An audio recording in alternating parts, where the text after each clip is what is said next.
I've always had an artistic side, and my mom would say ever since I was 3 years old I had a paintbrush in my hand. And I fought it for a little while, but I always ended up going back to my creative roots. My name is Holly Thorington, and I'm the owner and operator of Epoxy Culture.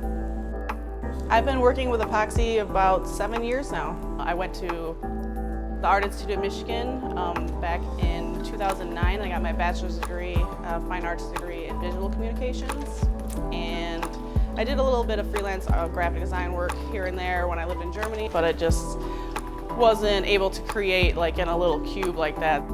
I had some issues with infertility, so I ended up just taking out all my frustrations on a canvas. I ended up selling some of those canvas for a decent amount of money, and then some of them were in museums in London for a while. I was born in Flint in the end of '82, and then moved out to Clio around my freshman year in high school.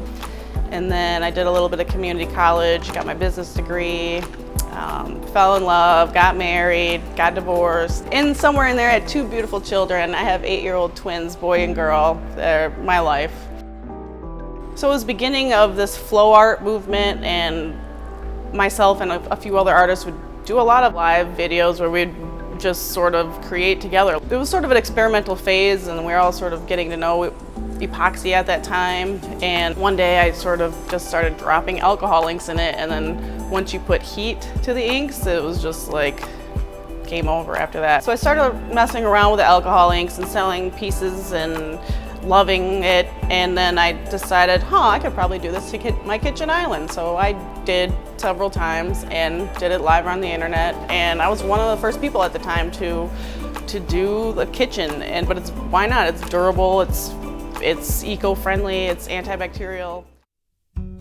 For the countertops, a lot of the influence comes from natural stone, because a lot of people want a marble look, but not the dangers that come with marble. Like over time, marble emits radiation. A lot of people don't realize that, but you're eating off a bacteria-filled disaster.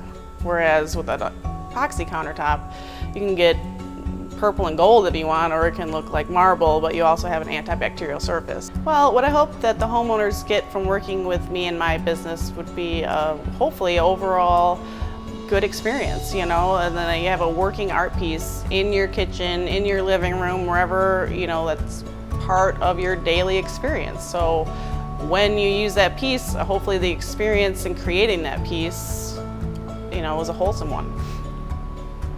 The best way to reach us is through our website at epoxyculture.com, and I would say the best line of communication would be through email, and we're pretty responsive, so we'll probably get back, unless it's the weekend, within 24 hours.